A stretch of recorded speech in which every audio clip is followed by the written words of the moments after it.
গোটা বাংলাদেশের এই 10 দলীয় জোট থেকে আলহামদুলিল্লাহ আপনাদেরই এই মাটির সন্তান হাজী শরীয়তুল্লাহর এই বংশের সন্তানকে তারা বিশ্বাস করেছে, তাদের আস্থা মনে করেছে, তাদের বিশ্বাসের জায়গা থেকে তারা আমাকে নির্বাচিত করেছে এবং বাংলাদেশ খেলাফত মজলিসের রিকশা প্রতীক নিয়ে আগামী দিন আমি মানুষের দ্বারে দ্বারে ঘরে ঘরে এই রিকশার আহ্বান নিয়ে আমি হয়তো সবার কাছে যাব। 10 দলীয় জোটের মার্কা শিবচরে কি এই 10 দলীয় জোটের মার্কা এক এক আসনে এক একটা। এজন্য আমাদের এই শিবচরের আসনে 10 দলীয় জোটের মার্কা হচ্ছে রিকশা। এটা এই বাড়ির এই গোটা শিবচরে কোনো ঘর যেন বাকি না থাকে, কোনো মা বোন যেন বাকি না থাকে, কোনো যুবক যেন বাকি না থাকে, কোনো মুরব্বী যেন বাকি না থাকে। প্রত্যেকের এটা জানতে হবে যে 10 দলীয় জোটের মার্কা হচ্ছে রিকশা। এটা প্রত্যেকটা মানুষকে জানায় দেওয়ার দায়িত্ব আমাদের প্রত্যেকের, পারবো তো ইনশাআল্লাহ।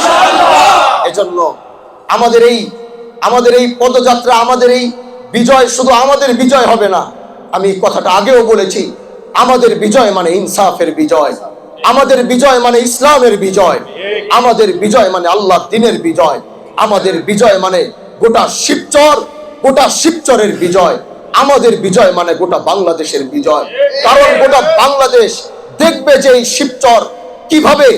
শিবচর পরিচালিত হয়, শিবচরের মানুষগুলো কিভাবে পরিচালিত হয়, শিবচরের সমাজ ব্যবস্থা কিভাবে পরিচালিত হয়। আমি বলেছি এখনো বলছি, আল্লাহ যদি আমাকে কবুল, এখনো সংসদ পর্যন্ত যাইনি, তার আগে আমি মাদকের বিরুদ্ধে আমি সংগ্রাম করেছি। কিন্তু যেদিন রাষ্ট্রীয় ক্ষমতা আমার কাছে থাকবে, আল্লাহর উপরে শপথ করে বলছি, সেদিন একটা মাদক বিক্রেতাও শিবচরে থাকতে পারবে না। এখনো আল্লাহ আমাকে নির্বাচিত করেনি, তারপর অন্যায় অবিচারের বিরুদ্ধে যে সংগ্রাম আমি করছি, যদি কোনোদিন আল্লাহ আমাকে নির্বাচিত করে, রাষ্ট্রীয় সমস্ত ক্ষমতা নিয়ে সমস্ত অন্যায় অবিচারের মসনদগুলোকে আমরা ভেঙে দেব ইনশাআল্লাহ। ন্যায় ইনসাফ কি জিনিস গোটা বাংলাদেশ শিবচরে এসে দেখে যাবে। গোটা বাংলাদেশকে দাওয়াত দিব, আসো দেখে যাও হাজী শরীয়তুল্লাহর মাটিতে কিভাবে ইনসাফ পরিচালিত হয়, ইনসাফ অনুযায়ী বিচার হয়, ইনসাফ অনুযায়ী থানা চলে, ইনসাফ অনুযায়ী কোর্ট চলে, ইনসাফ অনুযায়ী বাজার ঘাট সবকিছু চলে।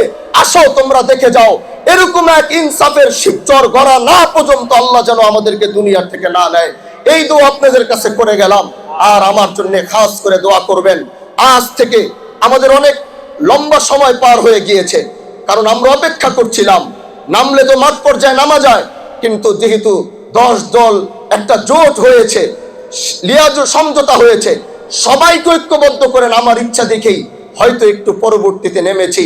কিন্তু আলহামদুলিল্লাহ, আমার এতটুকু বিশ্বাস, আমার এতটুকু আশা, আমার এতটুকু ভরসা আছে, এই শিবচরের মানুষ এবার তারা এই 10 দলের এই প্রতীককে তারা বেছে নিবে। এবার এই শিবচরের মা বোনরা রিকশা মার্কাকে বেছে নিবে, এবার শিবচরের যুবকরা রিকশা মার্কাকে বেছে নিবে, এবার শিবচরের সর্বস্তরের মানুষ এবার শিবচরের রিকশা মার্কাকে মেনে নিবে। এবং উপস্থিত হাজী শরীয়তুল্লাহর এই মাটিতে হাজী শরীয়তুল্লাহর রুহানি আওলাদ বৃন্দ, এখানে যারা বসে আছি অধিকাংশই এই শিবচরের মাটি ও মানুষ, যাদের জন্যে আমার পূর্বপুরুষ হাজী শরীয়তুল্লাহ থেকে শুরু করে সবাই আপনাদের বাপ দাদাদের সাথে উঠা বসা চলাফেরা করেছেন।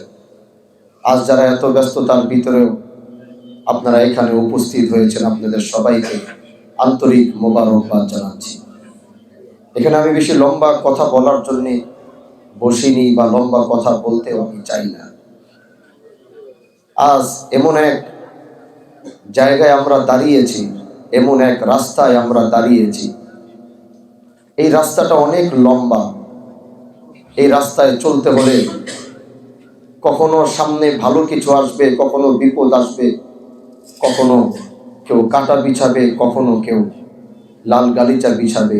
এই সব কিছু অতিক্রম করে আমরা যে এক মঞ্জিল পর্যন্ত যেতে চাই, সেই মঞ্জিল আমাদের নেতা হওয়ার জন্য নয়, সেই মঞ্জিল আমাদের এমপি হওয়ার জন্য নয়, একজন এমপি পদপ্রার্থী যেই মর্যাদা পায়, তার থেকে বেশি হাজী শরিয়াতুল্লাহর বংশের সন্তান হিসাবে বাংলাদেশের সব জায়গায় তার থেকে বেশি মর্যাদা পায়।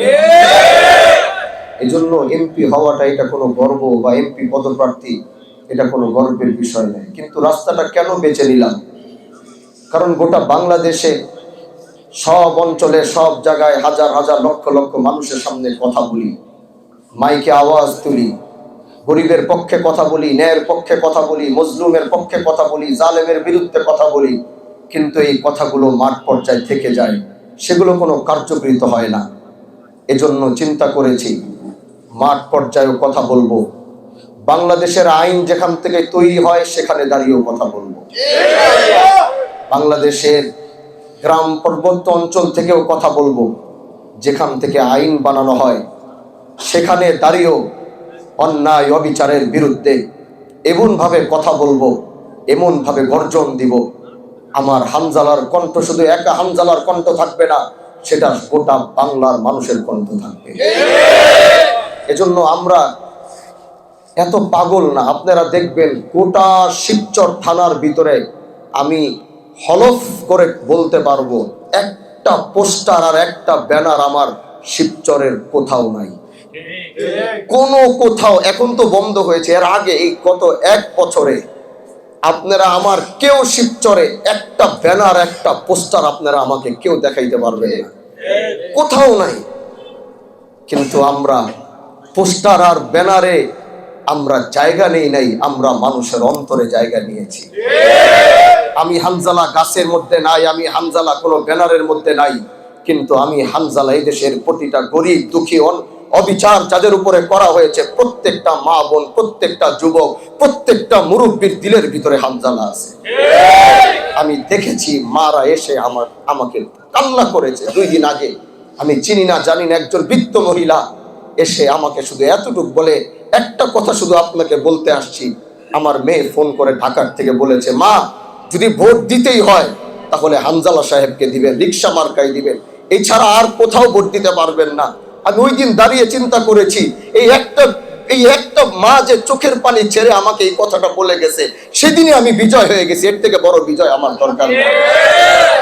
এজন্য ভাই, আজ এই গণজোয়ার, এই যাত্রা, এটা ইনসাফ আর ইনসাফের শিবচর গড়ার যাত্রা, এটা গরিবের পক্ষে কথা বলার যাত্রা, এটা অন্যায় অবিচারের মসনদ গুলোকে ভেঙে দেওয়ার যাত্রা, এটা ন্যায় প্রতিষ্ঠা করার যাত্রা। এখানে যারা এসেছেন, আমি কাউকে হয়তো 3 বেলা গরুর গোশত দিয়ে খিচুড়ি খাওয়াইতে পারি না, আমি কারো পকেটে হয়তো 500 টাকা আমি দিতে পারি না, আমি হয়তো কাউরে 2 লিটার তেল আমি দিতে পারি না, কিন্তু আজ পর্যন্ত যারা এখানে এসেছে নিজের জান মাল সবকিছু খরচ করে তারা ইনসাফের শিবচর গড়ার জন্য এসেছে।